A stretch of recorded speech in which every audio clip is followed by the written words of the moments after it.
স্বাগত। আজকে বাংলাদেশে আপনাদের সঙ্গে আছে আমি খালেদ মহিউদ্দিন। জনতার দাবিতে সময়ের প্রয়োজনে বদল আসতে পারে শাসনতন্ত্রে, নৈতিকতার এই ভিত্তির উপর দাঁড়ানোর অনুশীলন কম আমাদের দেশে। এসব নিয়ে আজকের আলোচনা রাষ্ট্রনীতি। কথা বলতে স্টুডিওতে আছেন ঢাকা বিশ্ববিদ্যালয়ের আইন বিভাগের অধ্যাপক doctor S M Hasan Talukdar, আছেন সুপ্রিম কোর্ট আইনজীবী অ্যাডভোকেট ইমতিয়াজ মাহমুদ এবং গণতান্ত্রিক আইনজীবী সমিতির সভাপতি অ্যাডভোকেট সুব্রত চৌধুরী। স্বাগত আপনাদের। অধ্যাপক তালুকদার, আপনার কাছেই আমি প্রথমে জানতে চাইবো যে দেশে আইনের শাসন আছে কিনা। আমরা অনেকগুলো বিষয়ে আমরা উচ্চ আদালতকে সিদ্ধান্ত দিতে দেখছি, কিন্তু আমি যদি আপনাকে জানতে চাই যে দেশে আইনের শাসন আছে কিনা, আমাদের দেশের নাগরিকদের অধিকারের সাম্য বা নিরাপত্তার নিশ্চয়তার মতো মৌলিক বিষয়গুলো নিশ্চিত করতে করা গেছে কিনা, যাচ্ছে কিনা, সংবিধানের দেওয়া অধিকার আমরা ভোগ করছে কিনা। ধন্যবাদ। আমরা আইনের শাসন বলতে কি বুঝি, এটা নিয়ে আমাদের মধ্যে অনেক ভুল ধারণা আছে। সচরাচর আমরা অনেকে আমি বলতে শুনি যে আইন অনুযায়ী শাসন হচ্ছে আইনের শাসন, কিন্তু আমরা একাডেমিক্যালি এটা অ্যাকসেপ্ট করি না। হ্যাঁ, আইনের শাসনের ব্যাপারে তিনটা কনসেপ্ট আছে আমাদের এখানে: traditional concept of rule of law, Diceyan concept of rule of law, and modern concept of rule of law. Originally Edward Coke chief justice ছিলেন, he said to be the originator of the concept. তিনি বলেছিলেন যে তখন rule against man, এটার এগেনস্টে তিনি বলেছেন rule of ল, অর্থাৎ রাজার শাসন ছিল তখন বলছে যে তারা ধরনীয় হতো যে king is under god. Sir, আমি এরকম বলি যে আইনের শাসন মানে হচ্ছে ন্যায় বিচার এবং সুযোগের সমতা। হ্যাঁ, আমি একটু আমি অন্য হয়ে যাই। যদি একটা দেশে সাপোজ ধরেন আইন আছে, খুব সাপ্রেসিভ আইন, আইনটাতে ইকুয়ালিটি নেই। আইনে বলা হলো যে পুলিশ যদি ঘুষ খায় তার কোনো শাস্তি হবে না। আইনে বলা হলো যে পুরুষ কোনো অন্যায় করলে শাস্তি হবে না, মহিলা কোনো উত্তরাধিকার পাবে না। আইনে বলা হলো স্ত্রীকে পেটানো যাবে। হ্যাঁ, এই ধরনের আইন যদি দেশ চলে সেটা আইনের শাসন না মগের মূল্য? সেটা মগের মূল্য। মগের মূল্য। তাইলে আইন অনুযায়ী শাসনই আইনের শাসন না। আইনের শাসন মডার্ন কনসেপ্টে যেটা বলা হয়েছে যে আইন অনুযায়ী শাসন, rule of law means rule according to law, where that law must protect the civil, political and cultural rights of the people. আমাদের ক্ষেত্রে সেটা হচ্ছে কি? নাম্বার 1। জি। সেকেন্ড থিং হচ্ছে এখন আপনার রাইট আইনে রিকগনাইজ করা হলো, কিন্তু ভায়োলেশন হলো, তো এনশিওর করবে কে? কোর্ট। কোর্ট যদি ইন্ডিপেন্ডেন্ট না হয়, so rule of law means that must have an independent judiciary to ensure rule of law. Third, আইন কোর্ট ইন্ডিপেন্ডেন্টলি ফাংশন করছে, কিন্তু government is not capable to maintain law and order, কোর্টের right enforce করছে না, করতে পারছে না, তাহলে কি আইনের শাসন হবে? রুল অফ ল মিনস তিনটা concept. Rule of law means rule according to law, where law must recognise the civil, political, cultural rights of the people. Number 2, rule of law means rule according to law, where to ensure that rule of law there must have an independent judiciary. Number 3, rule of law means rule according to law, where to implement that law there must have an effective government capable of maintaining law and order. কিন্তু আমাদের দেশের প্রেক্ষিতে এই তিনটি কোষ্ঠী পাথরে ভাষা দিলে আমরা আমাদের আইনের শাসনটা কি পাই? রাইট, এই তিনটি দিয়ে দেখতে হবে আপনাকে। এখন আমাদের দেশের যে আইনগুলো আছে, সিভিল, পলিটিক্যাল অ্যান্ড কালচারাল রাইটসগুলো আমাদের রিকগনাইজ করছে কিনা? কনস্টিটিউশনালি আপনার যে ফান্ডামেন্টাল রাইটসগুলো আছে, আমাদের যে ফান্ডামেন্টাল রাইটসগুলো আছে সেগুলো তো রিকগনিশন আছেই, সিভিল অ্যান্ড পলিটিক্যাল রিকগনাইজ করেছে এখানে, এবং এটা এনফোর্সেবল। যদি কিছু কিছু রেস্ট্রিকশন আছে, সেটা পড়ে আসছি, যে সোশ্যাল অ্যান্ড কালচারাল রাইটস যেগুলো আছে, আমি যদি বলি যে সুযোগের সমতা এবং ন্যায় বিচার নিশ্চিত করা যাচ্ছে কিনা, নিরাপত্তা নিশ্চিত করা সবার জন্য সমান করে। আনফরচুনেটলি সুযোগের সমতা যে আমাদের সংবিধানে বলা আছে, fundamental principles of state policy chapter part 2-তে, this are not judicially enforceable. আমাদের আর্টিকেল 8-এ বলা আছে যে রাষ্ট্র পরিচালনার মূলনীতি থেকে শুরু করে আর্টিকেল 25 পর্যন্ত যে অনুচ্ছেদগুলো আছে, যেখানে যে ইকোনমিক এন্ড কালচারাল রাইটসকে রিকগনাইজ করা হয়েছে, এনফোর্স করার কথা বলা হয়েছে, সেগুলো জুডিশিয়ালি এনফোর্সেবল না। স্যার, আপনি যদি এই পর্যায়ে শুধু আমাদেরকে এরকম বলেন যে আমাদের সুযোগের সমতা এবং নিরাপত্তার নিশ্চয়তা নিশ্চিত করা যাচ্ছে কিনা ধর্ম, বর্ণ, লিঙ্গ নির্বিশেষে, তারপরে আমরা কারণগুলি নিয়ে আবার নিশ্চয়ই আসতে পারবো। স্যার, যাচ্ছে কিনা আমি একটু ঘুরিয়ে বলতে চাই।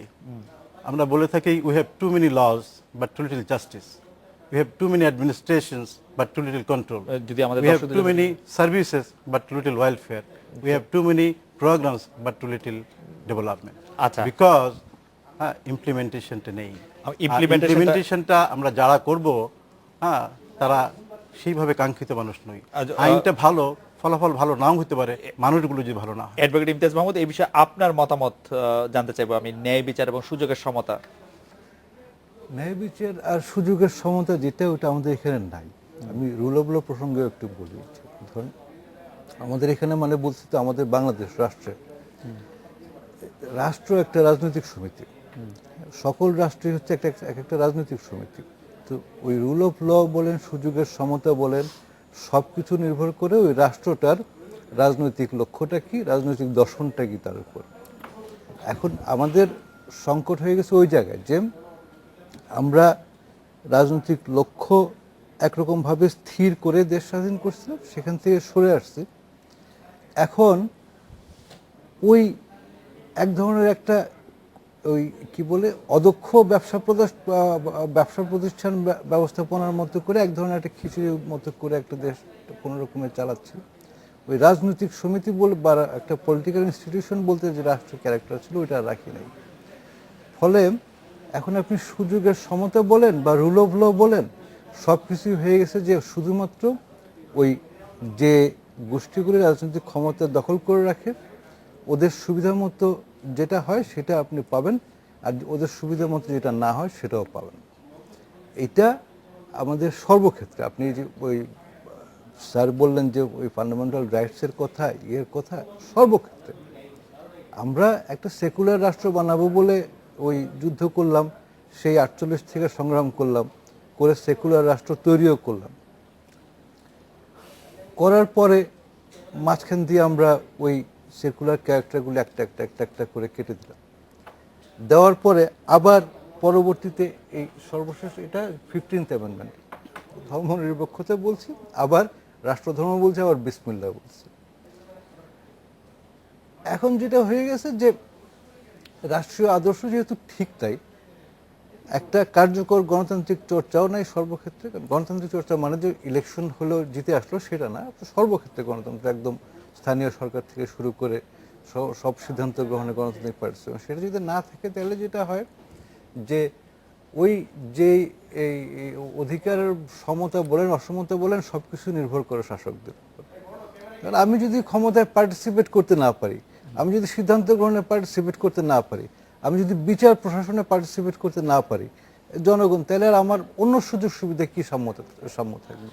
এই জন্যে সাম্য মানে আপনি ধরেন একদম সুষম বন্টন টন্টন এগুলির কথা বাদে দিলাম, ওগুলি পরে আসুক। যে একদম বেসিক ফান্ডামেন্টাল যেগুলি, যে মানুষ সবচেয়ে জরুরি অধিকার, যেটা যে মানুষ খোলা মনে কথা বলতে পারবে, যা ইচ্ছে তাই বলতে পারবে, আমাদের সংবিধানে এটা বলা আছে, যা ইচ্ছে তাই বলতে পারবে, ওইটাও হচ্ছে না। সংবিধানে কোথায় বলা আছে এটা? সংবিধানে বলা আছে যে আমার যা ইচ্ছে তাই আমি বলতে পারবো, না এটা আমি করতে পারবো, না, সাবজেক্ট টু রিজনেবল রেস্ট্রিকশন। না, ওই রিজনেবল রেস্ট্রিকশন আর্টিকেল 39 এ পড়ে না, পেটে দেওয়া আছে সাবজেক্ট টু রিজনেবল রেস্ট্রিকশন। না, রিজনেবল রেস্ট্রিকশনে সাতটা রেস্ট্রিকশন বলে দেওয়া আছে, দেখেন সেই রেস্ট্রিকশনে পৃথিবীর সবকিছু কভার করে না, যত আমি কভার করুক। বেক টু ডিফার, যে আপনি এখানে আছে চিন্তা ও বিবেকের স্বাধীনতার নিশ্চয়তা দান করা হলো 39 এর 1, পড়েন, হ্যাঁ, স্বাধীনতার নিশ্চয়তা দান করা হলো, তারপর কিন্তু প্রকাশ করতে হলে আপনি 7টা বিষয় দিয়ে বাড়িত না, 7টা বিষয় দেওয়া বাড়িত না, বলা আছে এই 7টা বিষয় সম্পৃক্ত যুক্তিসঙ্গত বিধিনিষেধ। মানে এই 7টা বিষয় নিয়ে যদি আপনি বিধিনিষেধ আরোপ করতে চান, এই যুক্তি কে ঠিক করবে? বিধিনিষেধটাকে হতে হবে যুক্তিসঙ্গত। না, কি সেই যুক্তিটা কার যুক্তি? এখানে তো কথা যে আপনি যদি একটা সর্বক্ষেত্রে গণতান্ত্রিক ব্যবস্থা রাখেন, তাহলে এই যুক্তিটা আমরা নিজেরাই নির্ধারণ করব। আমার মনে হয় আমি একটু হেল্প করি। আমি একটু বিধিটা কে করবে? জি, রেস্ট্রিকশনটা আইন কে তৈরি করে আমাদের দেশে? আমাদের দেশে আইন, জনগণের প্রতিনিধি, আমাদের এটাও একটা ভুল ধারণা। আমাদের দেশে আইনের 8টা রূপ আছে, 8টা ফর্ম আছে। কনস্টিটিউশন এটা একটা আইন, যেটা কনস্টিটিউয়েন্ট অ্যাসেম্বলি করে, অ্যাক্ট পার্লামেন্ট করে, অর্ডিন্যান্স প্রেসিডেন্ট করে, rule regulation by law order judicial president, 8টা। তার মধ্যে একটা করে মাত্র পার্লামেন্ট, আর 4টা করে administration, rule regulation by law order, president করে জুডিশিয়াল প্রনাউন্সমেন্ট করে, হ্যাঁ, আর কেস ল। তাহলে আপনি দেখছেন যে পার্লামেন্ট শুধু না, প্রশাসন আইন তৈরি করে।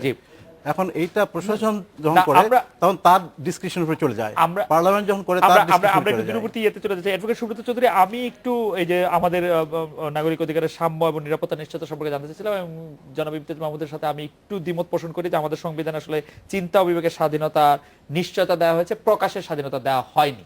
আমাদের সংবিধান আমাদেরকে কোনো কিছু প্রকাশ করার না না না, স্বাধীনতা দেয়নি। ওইটা কিন্তু ভুল পড়ছেন স্যার, হ্যাঁ, বলুন। ওটা আপনি ভুল পড়ছেন। কেন? চিন্তা ও বিবেকের স্বাধীনতা যেটা, হ্যাঁ, চিন্তা ও বিবেকের স্বাধীনতা তো চিন্তা ও বিবেক তো অধীনই করা যায় না। হ্যাঁ, চিন্তা ও বিবেকের মানে ফ্রিডম এটা অফ তো একটা thought redundant and line। Conscience যেটা, হ্যাঁ, তো এটার সাথে কিন্তু এটার সাথে প্রকাশটা অঙ্গাঙ্গিভাবে জড়িত। এটা আলাদা করে বলে দেওয়ার কোনো প্রয়োজন নেই। চিন্তা আপনি মনে মনে বসে করবেন না, চিন্তা করবেন আপনি লিখে করবেন, চিন্তা আপনি বলে করবেন, চিন্তা আপনি জনসভা করে করবেন, না, এই কথা বলা সিনেমা হয় না। করে করবেন। এই কথা বলা হয় না। আমি এটা- সংবিধান মহিউদ্দিন সাহেব, পড়ছি। না না না, মহিউদ্দিন সাহেব- মানে আপনি সংবিধানে এটা ওইভাবে পড়ার কোনো সুযোগই নেই, কারণ আপনি সংবিধান যখন পড়বেন, হ্যাঁ, তখন আপনার সম্পূর্ণ চিত্রটা নিয়ে পড়তে হবে। মোদী সাহেব ঠিকই বলেছে, আমি একটু বলি শুধু, আইনটা কাকে বলে? Law is the general rule of external human action enforced by subordinate political authority. আইন কিন্তু মানুষের এক্সটার্নাল বিহেভিয়ার, আপনি মনে মনে কি চিন্তা করলেন, এটা this not the matter of concept. আমি জানি না, কিন্তু আপনি মনে মনে অনেক ক্রাইম করতে, এটা বিচার হবে? আমার কাছে মনে হয় যে অ্যাডভোকেট সুব্রত চৌধুরীর কাছে আমি একটু চাই যে আমাদের এখানে সাম্য, নাগরিকের অধিকারের সাম্য এবং নিরাপত্তা নিশ্চয়তা আছে কিনা সেটি একটু। না না, এটা তো আমাদের যে প্রোক্লেমেশন অফ ইন্ডিপেন্ডেন্স 10ই এপ্রিল 1971, এখানে কিন্তু সুস্পষ্টভাবে এই কথাগুলো বলা হয়েছে। পরবর্তী পর্যায়ে তো আমরা 72-এর 26 মাস থেকে enforceable, হ্যাঁ, 26 মাস এগুলো থেকে। তো সবই সেট করা আছে। এখন দুর্ভাগ্য হচ্ছে আমরা সংবিধান মোতাবেক দেশটা চলছে কিনা। আপনি তো প্রথমে বলেছেন আইনের শাসন, আমি বলেছেন তো আইনের শাসন তো বহু জায়গায় লঙ্ঘিত হচ্ছে। যেমন আইনের নিরপেক্ষ প্রয়োগ, এই আইনের নিরপেক্ষ প্রয়োগ এটা তো রাষ্ট্র দেখাতে পারছে না। এক একজনের জন্য এক এক ধরনের প্রয়োগ হচ্ছে। যারা খুব উপরের দিকে তারা 1000 কোটি টাকা নিয়ে যাবে, তাদের কোনো বিচার হবে না। আর নিচের দিকে 5 টাকা 10 টাকা 500 টাকার জন্য তার দ্রুত বিচার হয়ে যাচ্ছে, সুতরাং নিরপেক্ষ প্রয়োগ হচ্ছে না। অনেকে খুন খারাপি করতেছে, তার কোনো বিচার হচ্ছে না। ছোটখাটো অপরাধের জন্য বছরের পর বছর জেলে পড়ে আছে। সুতরাং আইনের নিরপেক্ষ প্রয়োগ যদি না হয়, তা আইনের শাসন এখানে প্রতিষ্ঠিত হবে না। অথচ এটা আমাদের মুক্তিযুদ্ধের কমিটমেন্ট ছিল। আমরা মুক্তিযুদ্ধের আদর্শ বলে বলে তো ফেনা তুলতেছি, কিন্তু এগুলো কোনো প্রয়োগ হচ্ছে না। গণতন্ত্র, আমাদের তো মুক্তিযুদ্ধের আরেকটা মেইন পিলার ছিল গণতন্ত্র হবে, সেই গণতন্ত্র কোথায়? এখন নির্বাচন ব্যবস্থা যে পর্যায়ে চলে গেছে, এইটার মধ্য দিয়ে তো গণতন্ত্র এখানে সুরক্ষা হবে না। মুখে আমরা বলতেছি আমরা গণতান্ত্রিক রাষ্ট্র, কোথায় কোথায়, কিন্তু সেই গণতন্ত্র তো আমরা দেখতে পাচ্ছি না, দৃশ্যমান না। সর্বশেষ যে নির্বাচনগুলো হচ্ছে আমাদের ইউনিয়ন পরিষদ, সেখানে পর্যন্ত একেবারে মানে তছনছ করে দেওয়া হয়েছে। সুতরাং গণতন্ত্র, আইনের শাসন, আইনের নিরপেক্ষ প্রয়োগ, এগুলো না থাকলে ন্যায় বিচার, সুযোগের সমতা, এটা তো কখনো আমরা এই ক্ষেত্রে কি আপনি রাষ্ট্রের দায় এবং রাষ্ট্র ছাড়া যে রাষ্ট্রের যে অঙ্গগুলি আছে তাদের দায় কি না, আপনি প্রত্যেকের দায় আছে। এখানে আমি বলবো যে প্রশাসন নিরপেক্ষ না। আমাদের আইন শৃঙ্খলা বাহিনী তারা নিরপেক্ষভাবে কাজ করতে দেওয়া হচ্ছে না, তাদেরকে নানানভাবে তাদেরকে ব্যবহার করা হচ্ছে। আমাদের নির্বাচন কমিশনকে ধ্বংস করে দেওয়া হচ্ছে। আমাদের দুর্নীতি দমন কমিশন যা করলো, আমি জানি না, নতুন একজন চেয়ারম্যান, জি, আপনার দুর্নীতি দমন, কিন্তু আমি ব্যাপারটিকে এরকম ভাবে প্রশ্ন করতে পারি যে আপনারা যারা মত মোরল আছেন, যদি আমি অপিনিয়ন লিডারের বাংলা এরকম করে করি, তারাও একরকম ঢালাও কথা বলে সেই বিষয়গুলিও না না, সবসময় আমরা তো ঢালা, আমরা দৃশ্যমান যেগুলো সেগুলো বলতেছি, চোখের সামনে আমরা দেখছি।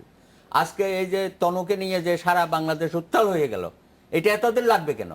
এটাকে নিয়ে এত কিছু করার কি নাটক করার কি দরকার আছে?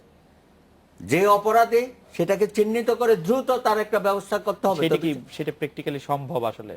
সম্ভব হয় মানে না, সেই ক্ষেত্রে রাষ্ট্রের কোন জায়গায় আপনি না, আমাদের লুপহোলস দেখতে সদিচ্ছার পাচ্ছেন? অভাব, আমরা এটা করছি রাষ্ট্রের না। কোন জায়গায় আপনি লুপহোলস দেখতে আমি পাচ্ছেন? দেখতেছি এটা রাষ্ট্রের একেবারে নিম্ন পর্যায় থেকে সর্বোচ্চ আজকে পর্যায় পর্যন্ত দেখছিলাম- সব জায়গায় আমি ঘাটতি দেখছি।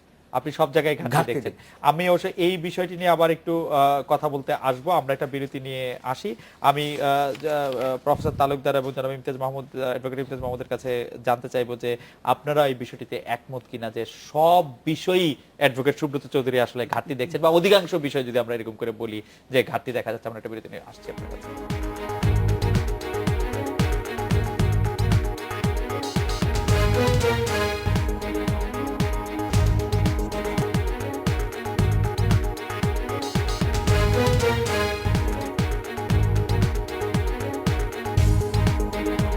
না, বিরতির পর ফিরে এলাম আজকের বাংলাদেশে। আমি ডক্টর তালুকদার আপনার কাছ থেকে আসলে অ্যাডভোকেট সুব্রত চৌধুরী যেই প্রসঙ্গটি তোলেন, অধিকাংশ জায়গায় আসলে আইনের শাসন নেই বলে মনে হচ্ছে। আপনি আইনের শাসনের একটি বিস্তারিত ব্যাখ্যা দিয়েছেন আমাদের। এখন ডক্টর অ্যাডভোকেট সুব্রত চৌধুরীর সাথে আপনি একমত কিনা ডক্টর তালুকদার? আইন তো প্রচুর আইন আছে আমাদের দেশে, প্রায় 1100-র মতো আইন আছে, 1100-র মতো, যেটা আনপ্রেসিডেন্টেড, অনেক দেশে নেই। সেটা বড় কথা না, এখন সেটার প্রয়োগটা কিভাবে হচ্ছে সেটা দেখার ব্যাপার। আমি সংবিধান অনুযায়ী বলি, আপনার যেমন ইকুয়ালিটি কথা বলছেন, আমাদের আর্টিকেল 31-এ বলা আছে right of protection of law, protection of law কথা বলা আছে। আর্টিকেল 27-এ ইকুয়ালিটি বিফোর লর কথা বলা আছে। আমাদের 27 থেকে 40 আর্টিকেল 44 মতো 18টা মৌলিক অধিকার কথা বলা আছে। সেগুলো আপনার এনফোর্সেবল। যদি আপনি কেউ বাধাগ্রস্ত হন আপনি মৌলিক অধিকার থেকে, সেখানে আপনার আর্টিকেল 44 অনুযায়ী, আর্টিকেল 102 অনুযায়ী আপনি হাইকোর্ট ডিভিশনে যেতে পারেন। এখানে সমস্যাটা কিন্তু অন্য জায়গায়। আমার অধিকার লঙ্ঘিত হলো, আমি I have to go to court. তো কোর্টে গেলে first of all you have to pay court fee, you have to hire a lawyer, you have to pay huge money for him, it is very costly. Right. Second thing, it is very expensive and time consuming. You have to prove the case to get justice in your favor, which may not be possible in many cases. গঠনটা সত্য, কিন্তু আমি উকিলের কারণে বা অন্য কারণে এটা প্রমাণ করতে পারি, আমি বিচার পাচ্ছি না। তার মানে আইনের শাসন মানে এখানে আমি আসছি, এক মিনিট আসছি। এখানে এখন আমাদের দেশে অধিকাংশ মানুষ গরিব, তাদের অধিকার লঙ্ঘিত হয়েছে, কিন্তু তারা অর্থের কারণে মামলা করতে পারছে না। এখানে অপরাধী পার পেয়ে যাচ্ছে। আইনের শাসন কিভাবে হবে? আরেকটা উদাহরণ দিচ্ছি আপনার, একজন রিক্সাওয়ালাকে একটা চোর মারলেন আপনি, তাহলে এই তোমার তো চোর দিয়েছে, তোমার তো আইন লঙ্ঘিত হয়েছে, তুমি মামলা করো। রিক্সাওয়ালা কি বলবে জানেন? ভাই আপনি আমার 10 টাকা আরো 2টা চোর মারেন, মামলার কথা কইেন না, কারণ এত টাকা আমি কোথায় পাবো? রাইট। আমি একটু প্রফেসর ইমতিয়াজ, অ্যাডভোকেট ইমতিয়াজ মাহমুদ আপনার কাছে আসতে চাই যে আমাদের দেশের আইন কি আসলে ক্ষমতাবান এবং বড়লোকদের জন্য থাকছে, গরিব এবং ক্ষমতাহীনদের জন্য কম থাকছে? এটা আমাদের দেশে বলে কথা না, এটা সব দেশেই হয়। এই ক্ষেত্রে আইনজীবীদের দায়টাও যদি কেউ বলেন। আমাদের আইনজীবীদের দায়টাও আমি বলবো, আমাদের এখানে বরং ওইভাবে দেখেন যে গরিব এবং বড় লোকের চেয়ে অন্যভাবে দেখেন। আমাদের এখানে এই লুটেরা এবং ভালো মানুষের মধ্যে আইন ওই অনেক সময় লুটেরাদেরকে ইয়ে করে প্রোটেকশন দেয়। এমনি গরিব বিত্তবানের বিত্তহীনের মধ্যে আইন সবসময় বিত্তহীনদের পক্ষে থাকে। এটা ওই প্রফেসর সাহেবের সাথে আর সময় কথা হচ্ছিল যে এই ঢাকা ইউনিভার্সিটিতে কেন মার্কসিজম পড়ানো হয় না, এটা নিয়ে অভিযোগ করছিলাম। ওইটা আপনার পড়া দরকার। যে শ্রেণীবিভক্ত সমাজ, শাসক শ্রেণীর জন্যই তো আইনের কাজটা কি? ওটা তো স্ট্যাটাস কো রাখবে রাষ্ট্রের, তাই না? তো শাসক শ্রেণীর জন্য আইন, তো বিত্তবান লোক শাসক শ্রেণী, লুটেরা শাসক শ্রেণী, আইন তো ওদের হয়ে থাকবে। লয়ারদের এখানে পিওরলি মানে একদম বিশুদ্ধ উকিল হিসেবে উকিলদের এখানে খুব একটা করার কিছু নেই। উকিলদের কাজ হচ্ছে ফিজ নিবে, মামলা করবে, যতটা পারে ফিজ নিবে, যতটা পারে ফিজ নিবে। এটা একটা খোলা মুক্ত বাজার অর্থনীতি। আমি যদি মনে করি আমার দাম হচ্ছে ঘন্টায় 10 টাকা, 10 টাকা, যদি মনে করি 1000 টাকা, 1000 টাকা, পারলে দিবে, না পারলে নাই। এটা হচ্ছে আইন। কিন্তু উকিলরা তো সমাজের মানুষ। আমি তো পেশায় উকিল, আবার এই দেশের তো একটা মানুষ, তাই না? নাগরিক হিসেবে আমাদের শুধু উকিল না, উকিল বলেন, টিচার বলেন, সাংবাদিক বলেন, সবার তো একটা দায়িত্ব আছে যে আমার রাইটটা যদি আমি পাহারা না দিয়ে, আমি যদি এনফোর্স না করি, অন্যরা তো নিয়ে যাবি। এটা তো সব ক্ষেত্রেই হয়। ওইখানে আমরা যদি ওই আমাদের অধিকার প্রয়োগ করার ক্ষেত্রে আইন আদালত তো শুধু না, অধিকার প্রয়োগের জন্য আইন আদালতে যায় অল্প কয়েকটা কেস।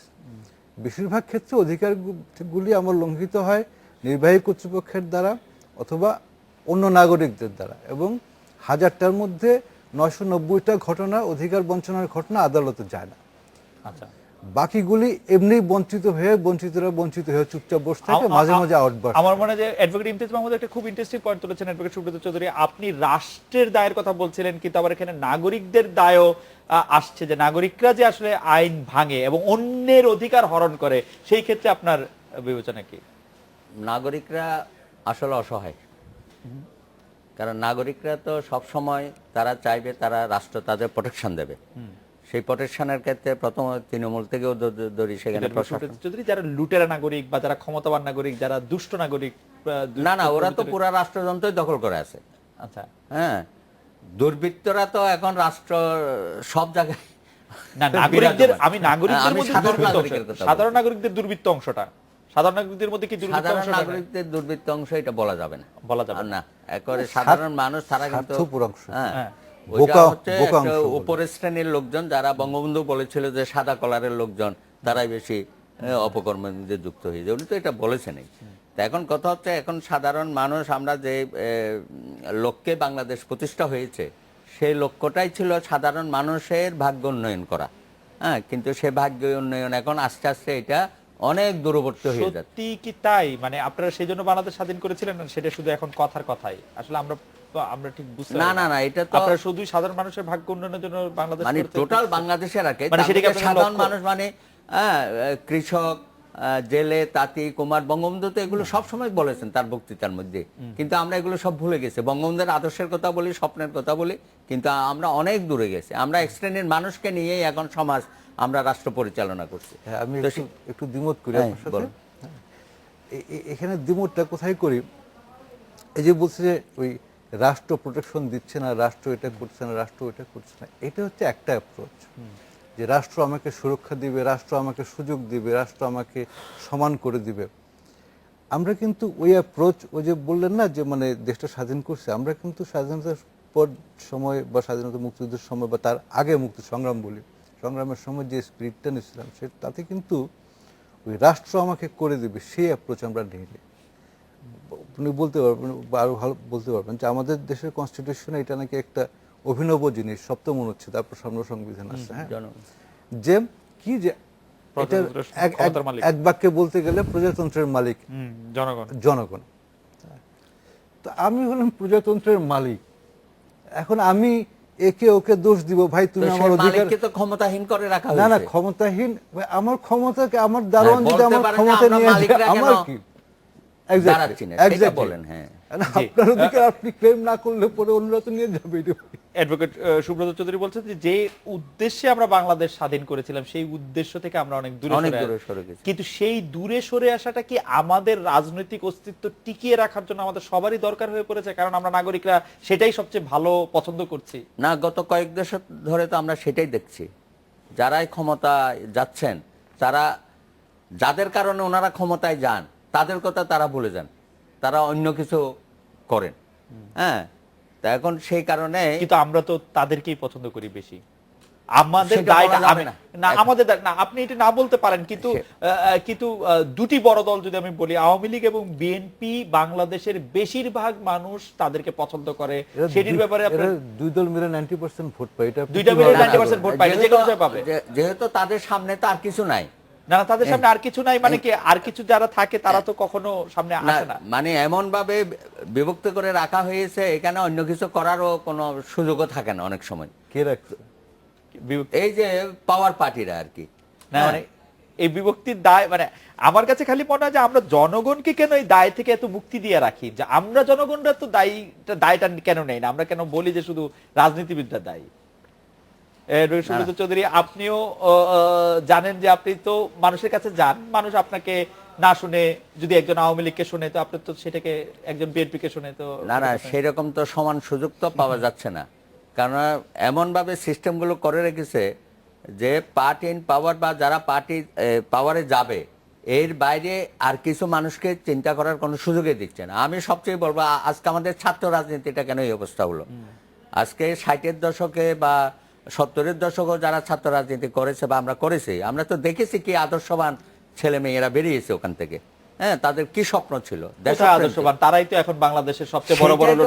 মানে তারা তো আদর্শবান ছিলেন না, তারা আদর্শবানের একটা মুখোশ করেছিলেন, না কখনো আমি এটা মানবই না। এখন তো তারা সেই সুযোগ ছিল না। এখন তো তারা গা ভাসিয়ে দিয়েছে, অনেকেই গা ভাসিয়ে দিয়েছে। আপনারা ব্যক্তির উপর করবেন না, মানে জি জি জি জি জি বলুন, আপনাকে একটা বিরতি নিয়ে আসবো, আমরা একটা আলোচনাটা যদি অ্যাডভোকেট সুব্রত চৌধুরী শেষ করতেন। আপনি বলছেন যে তা মানে আজকের রাজনীতিতে তারা আসলে রাজনৈতিক ফায়দা অর্জনের জন্য রাজনীতিটা এত কলুষিত হয়ে গেছে, এখানে ভালো চিন্তা করা, হ্যাঁ, দেশপ্রেম এবং দেশের একজন সুনাগরিক হিসাবে গড়ে ওঠা, এই সুযোগগুলো থাকছে না, এগুলো ক্রমে সীমিত হয়ে যাচ্ছে। আমরা রাষ্ট্রের বিভিন্ন বিষয় নিয়ে কথা বলছি। আমরা doctor S M Hasan Talukdar এবং অ্যাডভোকেট ইমতিয়াজ মাহমুদ দুজনের কাছে আসলে আমরা জানতে চাইবো যে রাষ্ট্রের পাশাপাশি নাগরিকদের দায় এবং কর্তব্য সম্পর্কে আপনারা আসলে কি ভাবছেন। যে আমরা একটা বিরতি নিয়ে আসি, বিরতির পর আপনাদের মন্তব্য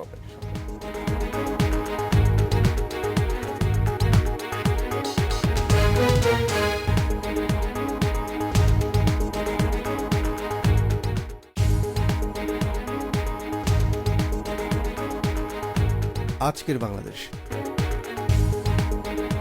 ফিরলাম আজকের বাংলাদেশে নাগরিকের দায় নিয়ে কথা বলছিলাম ডক্টর তালুকদার আপনার সঙ্গে। আমি আলোচনার মধ্যে দিয়ে কিন্তু আমাদের হতাশা বেশি প্রকাশ পেয়েছে। একটা গ্লাসে অর্ধেকটা পানি আছে, অর্ধেকটা শূন্য। আমি কি বলবো? কেউ বলবে পানি শূন্য, কেউ বলবে পানি পূর্ণ, অর্ধেকটা। আনসার কোনটা ঠিক? দুটোই ঠিক। নো, একটা ঠিক, দুটো ঠিক না। ঠিক, কিন্তু সাইকোলজিস্ট কি বলে?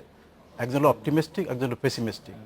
যে বলছে নাই তাকে বলি আমরা পেসিমিস্টিক, যে বলে আছে তাকে অপটিমিস্টিক বলে।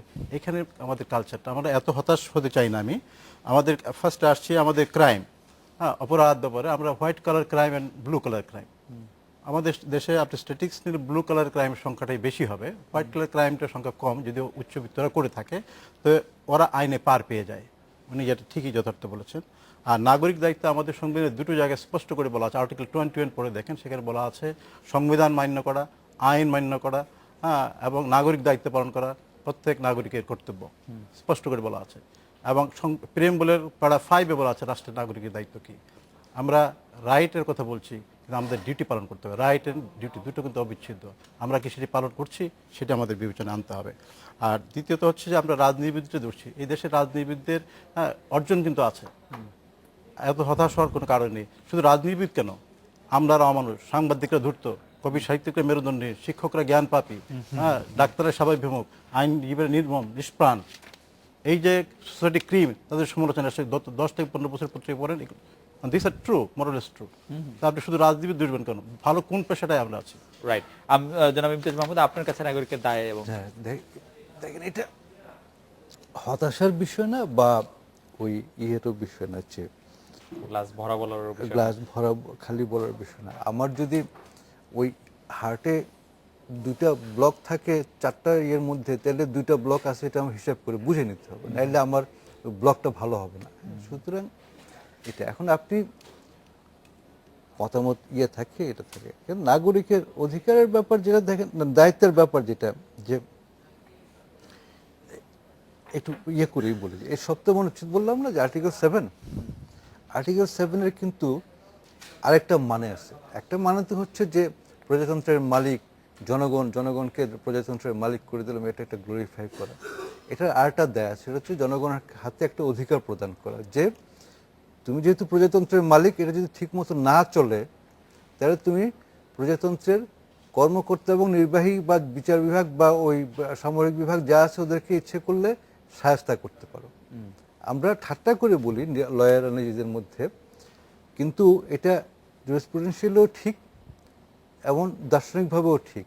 এটা কি, যে জনগণ যখন দেখে যে তার অধিকার ব্যাহত হচ্ছে, তার হচ্ছে, তখন জনগণ ইচ্ছে করলে নির্বাহী বিভাগকে মারতে পারে, ফিজিক্যালি মারপিট করতে পারে। এটা দার্শনিকভাবে ঠিক। এটা হচ্ছে রুশোর কি সামাজিক চুক্তি মতবাদ অনুযায়ীও ঠিক, আমাদের 7ম অনুচ্ছেদ অনুযায়ী ঠিক। এবং নাগরিকদের কাজ হচ্ছে এটা, যখন তুমি দেখবে যে ঠিক মতো চলতেছে না, তখন তুমি তোমার এই মালিকানাধীন প্রতিষ্ঠান যেটা চলতেছে না, সেটা আমি কার আয়নায় দেখবো? আমি আওয়ামী লীগের আয়নায় দেখলে তো আমার কাছে খুব ঠিক মতো চলতেছে মনে হয়। আচ্ছা, এটা কার আয়নায় দেখবো সেটাও আমি বলতেছি। যখন দেখবে যে ঠিক মতো চলতেছে না, তখন আমি যাকে প্রজাতন্ত্র চালানোর জন্য দায়িত্ব দিচ্ছি, ওকে আমার সরানোও দায়িত্ব, যদি না সরাই তাহলে মেরে সরানো আমার দায়িত্ব। এখন ঠিক মতো চলতেছে কি চলতেছে না, এটা কে দেখবে, কার পার্সপেক্টিভ থেকে দেখবে? এইটা এই জনগণ তার নিজের দৃষ্টিভঙ্গি থেকে, একটা কালেকটিভ থেকে নিজে নিজে রিয়েলাইজ করে, এবং এই ঘটনাটা হয়।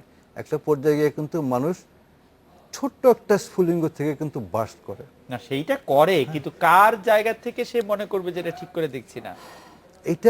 এটা হচ্ছে যে ওই যখন কালেকটিভলি এগুলো জমা হতে থাকে, একটা ছোট ছোট করে জমা হতে থাকে, তখন ছোট একটা স্ফুলিঙ্গ থেকে এটা হয়। ওটাই হচ্ছে সপ্তম অনুচ্ছেদ। অ্যাডভোকেট সুব্রত চৌধুরী এই ক্ষেত্রে কি মনে করেন, যে আমরা নাগরিকদের কি আমরা আসলে মারপিট করাটাই আসলে আইন প্রতিষ্ঠা করা, যখন আমরা দেখবো যে এগুলি ঠিক মতো চলছে না? জনাব ইমতিয়াজ, সবসময় মারপিট না মানে কোন সময় মারপিট করাটা চূড়ান্ত পর্যায়ে গেলে। বাংলাদেশের ইতিহাসে আমরা যদি 69, 68 বা ওই সময়ে নাগরিক তো জেগেছিল, ছাত্ররা জেগেছিল, হ্যাঁ, তাদের অধিকার প্রতিষ্ঠার জন্য। তো আমরা আশা করেছিলাম যে দেশ স্বাধীন হওয়ার পরে সবকিছুই আইন শৃঙ্খলার মধ্যে চলবে, সাংবিধানিকভাবে চলবে। হ্যাঁ, তখন সকলেই আমরা দেশের কাজে অংশগ্রহণ করব, দেশ উন্নয়নের পথে এগিয়ে যাবে, মারামারি হই হুল্লোড় এগুলো হবে না। কিন্তু আমরা তো পারলাম না। রাজনৈতিক বিভিন্ন 75 সনে একটা বড় ঘটনা ঘটলো বঙ্গবন্ধু হত্যার মধ্যে দিয়ে। পরবর্তী যারা ক্ষমতায় আসলো তারা জোর করে ক্ষমতায় থাকতে চাইলো, সেখানেও তো কিন্তু নাগরিকরাই তো আন্দোলন করে তো এই স্বৈর শাসককে আমরা তো ফেলতে পারলাম। যদিও এটা একটা কঠিন কাজ ছিল, 9 বছর যেভাবে বসেছিল। আমরা আশা করেছিলাম যে 90-এর গণ অভ্যুত্থানের পরে পুরাপুরি একটা গণতান্ত্রিক ধারায় দেশটা এগিয়ে যাবে। দুর্ভাগ্য আমাদের, এরপরে যারা বিভিন্ন দল, বিশেষ করে বিএনপি আর আওয়ামী লীগ পালাক্রমে ক্ষমতায় আসলো, তারা কিন্তু তাদের দায়িত্বটা পালন করলো না।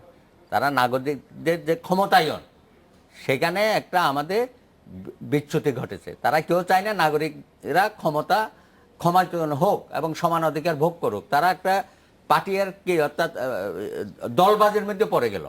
এটা একটা বিরাট, আমি বলবো যে এই দলবাজের মধ্য দিয়ে আমাদের পুরা দেশটা একটা বিভক্তি সমাজে পরিণত হলো, যেটা হওয়ার কথা ছিল না। সুতরাং আমি মনে করি এবং যেটি প্রফেসর তালুকদার বলছিলেন যে আমরা সবাই মিলে, সাংবাদিক, উকিল, আইনজীবী, পেশাজীবী সবাই মিলে সেই বিভক্তিটাকে সমর্থন করলাম অবশ্যই, এবং নিজেরা নিজেদেরকে বিভক্ত হয়ে অন্যদের হাত এটা একটা মহারোগ হয়ে গেছে আর কি। প্রত্যেকটা পেশায়, প্রত্যেক জায়গায় এত দলবাজি, এমনকি সরকারের মধ্যেও এই দলবাজিটা আছে, পুলিশের মধ্যে দলবাজি, প্রশাসনের মধ্যে দলবাজি, সব জায়গায় এটা দেখতে, বিচার বিভাগের মধ্যে দলবাজি, হ্যাঁ, নিয়োগ প্রক্রিয়ার মধ্যে দলবাজি। এখানে তো মেধার কোনো মূল্যায়ন হচ্ছে না। সব জায়গায় যারা দলের সমর্থক বা দলের আনুগত্য পাওয়ার জন্য কাজ করে, সত্যি সত্যি তারা পেয়ে যাচ্ছে। সুতরাং মেধার এখানে মূল্যায়ন নাই এবং সব জায়গায় হচ্ছে, যে কারণে আমরা একটা মহা সংকটের দিকে এগিয়ে যাচ্ছি। তো আমার মনে হয় এখান থেকে দ্রুত বেরিয়ে আসছে না পারি, বিশেষ করে যারা ক্ষমতাসীন দল বা যারা ক্ষমতায় যাওয়ার জন্য আন্দোলন করছে বা অপেক্ষা করছে, সকলেরই উচিত হবে আমাদের যে জাতীয় ঐক্য, এই জাতীয় ঐক্য যদি আমরা গড়ে তুলতে না পারি, কোনো সমস্যার সমাধান হবে না। আমার মনে হয় যে মহা সংকট এবং তার থেকে বেরিয়ে আসার প্রক্রিয়া নিয়ে আমরা শুনতে চাইবো অতিথিদের কাছে। আমরা একটা বিরতি নিয়ে ফিরছি।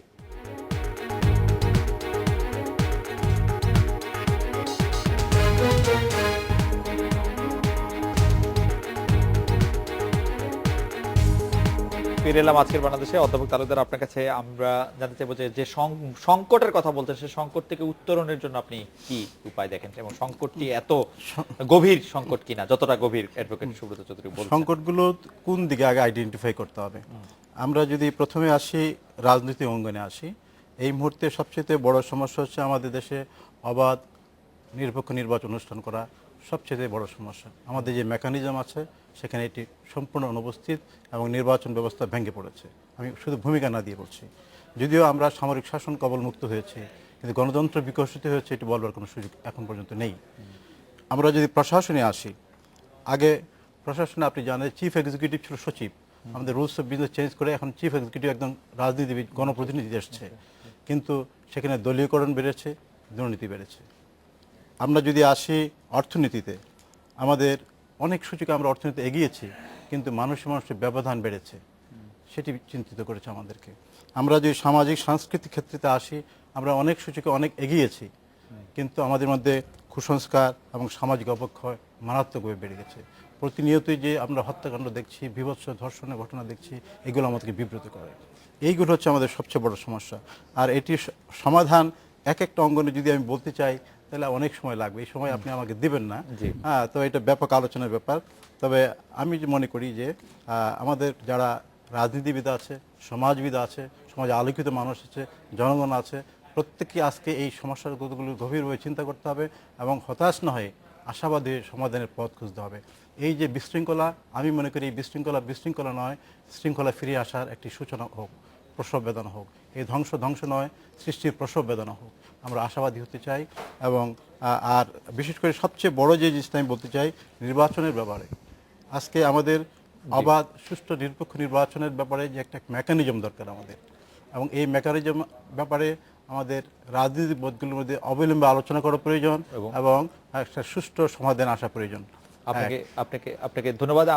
আমার মনে হয় যে আপনি যথেষ্ট প্রস্তাবনা করে যথেষ্ট বলেছেন। অধ্যাপক জনাব ইমতিয়াজ মাহমুদ, আপনাকে অধ্যাপক তালুকদারের কথা। তো ঠিক আছে, মানে সংকটগুলি যেটি উনি যেগুলো চিহ্নিত করলেন তো ঠিক আছে, কিন্তু আপনার প্রথমত হচ্ছে যে বৈষম্য কমানো বা রাজনৈতিকভাবে পরিবর্তন আনা ইয়ে করা, এগুলো তো হচ্ছে রাজনৈতিক আদর্শের ব্যাপার। যে ক্ষমতায় যাবে সে তার রাজনীতি বাস্তবায়ন করবে। আমাদের এখানে জরুরি যেটা, সেটা হচ্ছে অ্যাকাউন্টেবিলিটি নিশ্চিত করা, যে ওই জবাবদিহিতা নিশ্চিত করা। জবাবদিহিতা নিশ্চিত করলে কি হয়, যে আপনি যদি জানেন যে সে আমার টাকা চুরি করছে, ভাই আমার গাছ থেকে একটা কেউ আম চুরি করলো, ওরা ধরে আমরা দিই ভাই, আর কোটি টাকা চুরি করে নিয়ে যায়, আমরা নিউজ পেপারে পড়ি আর নানা রকম কথাবার্তা বলি। তো এটা কেন হচ্ছে, যে আমার সাথে আমার প্রজাতন্ত্রের ব্যবস্থাপনার বিশাল দূরত্ব, সেই দূরত্বের কারণে আমি দেখতে পাই না কি হচ্ছে। আমাদের মুক্তিযুদ্ধের পর আমরা যে সংবিধান করছিলাম, সেখানে একটা স্ট্রাকচার ছিল যে আমার প্রশাসন, উন্নয়ন, এগুলি স্থানীয় সরকারের পর্যায়ে থাকবে। তার মানে আমি দেখতে পাবো যে এখানে কি হচ্ছে। রিস্ক ম্যানেজমেন্ট হলে আমি দেখব, ওই ইংরেজিতে বলে না সেন্স অফ ওনারশিপ, বিলঙ্গিং, আমি জানবো যে ভাই ও যদি 10 টাকা চুরি করে, এটা আমার টাকা চুরি করে, আমি পাহারা দেব। অ্যাকাউন্টেবিলিটি বা জবাবদিহিতা বা এই পাহারা দেওয়ার ব্যাপারটা থাকলে কি হয়, যে তখন আর আপনার একজন মানুষের সদিচ্ছার উপর বা একদল মানুষের সদিচ্ছার উপর নির্ভর করতে হয় না, এবং আমাদের দোষারোপ করা যে আওয়ামী লীগ এটা কেন করলো না, বিএনপি ওটা কেন করলো না, ওটারও দরকার নেই। আমি কেন আওয়ামী লীগ, বিএনপি বা বড় নেতাদের উপর নির্ভর করতে যাব? আমি অ্যাকাউন্টেবিলিটিটা যদি নিশ্চিত করতে পারি, তাহলে ওই ওনারা শাস্তির ভয়ে বা লজ্জার ভয়ে বা এর ভয়ে এমনিই খানিকটা ঠিক থাকবে, বাকিটা এই রাজনৈতিক দলগুলোর মধ্যে পার্থক্য করবে। এটা কিভাবে করবেন? মানুষ জাগতে হবে, একটা ঐক্য তৈরি করবেন। জাতীয় ঐক্য হবে না, যে মানে সবাই একমত হয়ে যাবে, এটা তো অসম্ভব, এটা মানুষের মধ্যে সম্ভব না। একটা জাগরণের মতো লাগবে। অ্যাডভোকেট সুব্রত চৌধুরী কি মনে করছেন, যে সংকট থেকে উত্তরণের কি পথ, যেটিকে আপনি মহাসংকট বলছিলেন? না, কারণ আমি তো প্রত্যেকটা জায়গায় দেখছি, খোঁজখবর নিচ্ছি, ওয়াকিবহাল হচ্ছি, এখান থেকে বেরোনোর কোনো চেষ্টা, সব জায়গায় মানে আরো পচে যাক এরকম একটা মানে প্রতিযোগিতা। এই যে বিশ্ববিদ্যালয়ের টিচাররা যেভাবে রাজনীতির সাথে সম্পৃক্ত হয়ে গেল, এবং সেখানে তারা এই বিভিন্ন ছাত্র সংগঠনের প্রোটেকশন নেয়, কে ভাইস চ্যান্সেলর হবে, কে ভাইস চ্যান্সেলর হবে না, কে উপাচার্য হবে, সেগুলো ছাত্ররা ঠিক করে দিচ্ছে। হলগুলো কিভাবে দখল হয়ে যাচ্ছে, চাঁদাবাজি, টেন্ডারবাজি, ভর্তি বাণিজ্য, নতুন নতুন শব্দ বাংলাদেশে চলে। এগুলো আমরা যারা মুক্তিযুদ্ধের অংশগ্রহণ করেছে তাদের চিন্তা চেতনারই বাইরে এই যে আজকে নতুন নতুন জিনিসগুলো আমরা দেখছি। তো এখান থেকে বেরোতে গেলে তো রাষ্ট্র যারা পরিচালনা করেন তাদের তো সদিচ্ছার দরকার আছে। আমি বলবো এখানে সদিচ্ছার অভাব আছে। রাষ্ট্র পরিচালনায় যারা দায়িত্ব নিয়ে আছেন সকলেই যেন গা ভাসিয়ে দিয়েছে কিভাবে ক্ষমতায় থাকা যাবে, ক্ষমতাকে প্রলম্বিত করা যাবে। আর সবাই মনে করে একবার ক্ষমতায় যেতে পারলে এটা মনে হয় আজীবন চলবে। কিন্তু অ্যাডভোকেট সুব্রত চৌধুরী, ক্ষমতা মানে আমি দুই পক্ষের দিকেই ক্ষমতার কথা বলছি, সরকার এবং মূল বিরোধী দল, তারা যে অবস্থানটাতে আছে সেই অবস্থানটাই তো জনগণ পছন্দ করছে। তারা তার থেকে বের হয়ে আসবে কেন? আমরা যদি আপনাকে জানতে চাই, তারা কেন বার হয়ে আসবে কেন? তাদের কাছে আমরা গিয়ে আশা করছি যে সে আমাদেরকে বিভিন্নভাবে সাহায্য করবে, আমাকে চাকরি দিবে। আমি বলবো যে জনগণ তাদের হাতে জিম্মি হয়ে আছে, যেটা আপনি বলছিলেন যে তাদের দিকেই তো লোক থাকে। জনগণ জিম্মি হয়ে আছে, তবে এই জিম্মি সারা জীবন করা যাবে না। 1 বছর, 2 বছর, 5 বছর। বাংলাদেশের ইতিহাস বলে কোনো না কোনো সময়ে মানুষ বিক্ষুব্ধ হবে, বিস্ফোরণ হবে। জনবিস্ফোরণ হলে পরে এগুলো কিছুই টিকবে না। এই এরশাদও মনে করেছিল আজীবন ক্ষমতায় থাকবে, থাকতে পারে নাই। সুতরাং এখনো যারা গণতন্ত্রের কথা বলে, নির্বাচনের কথা বলে, নির্বাচিত সরকার, গণতান্ত্রিক সরকারের কথা বলে, এইটা দিয়েও মানুষকে বেশি দিন বোকা বানানো যাবে না। কোনো না কোনো এক সময়ে গিয়ে জনবিস্ফোরণ হবে। আমি আশাবাদী পরিবর্তন হবে সমাজে।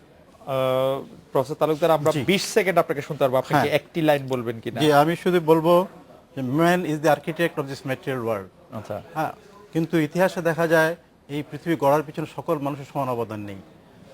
কিছু মানুষকে উদ্যোগ গ্রহণ করতে, নেতৃত্ব দিতে হয়। মানুষ সবাই এগিয়ে আসবে তা নয়। আমাদেরকে যারা নেতৃস্থানে আছেন, শিক্ষিত মানুষ আছেন, তাদেরকে উদ্যোগ গ্রহণ করতে হবে, কার্যকর ভূমিকা রাখতে হবে। অ্যাডভোকেট ইমতিয়াজ মাহমুদও এই কথাই বলছিলেন। আমাদের শেষ কথা ওইটাই আর কিছু বলে হতাশ হওয়ার ব্যাপার না, যে আমরা এটা থেকে বিস্ফোরণ হবে, পরিবর্তন হবে, ঠিক আছে, কিন্তু ধরেন এরশাদের পতনের পরে আমরা ওটা কেন ধরে রাখতে পারলাম না? ওদের সেইটা থেকেও নিয়ে একটু শিক্ষা নেওয়া 20 দরকার সেকেন্ড আছে সময় আমাদের। আমরা আর আমাদের আর সময় নেই। আমরা নিশ্চয়ই অধ্যাপক হাসান তালুকদার আপনাকে আবারও একদিন শুনবো। অ্যাডভোকেট ইমতিয়াজ মাহমুদ এবং ডক্টর সুব্রত চৌধুরী, অ্যাডভোকেট সুব্রত চৌধুরী, আপনাদেরকে অনেক ধন্যবাদ দিয়ে শেষ করছি আজকের বাংলাদেশ। দেখা হচ্ছে আগামীকাল এই সময়। শুভরাত্রি।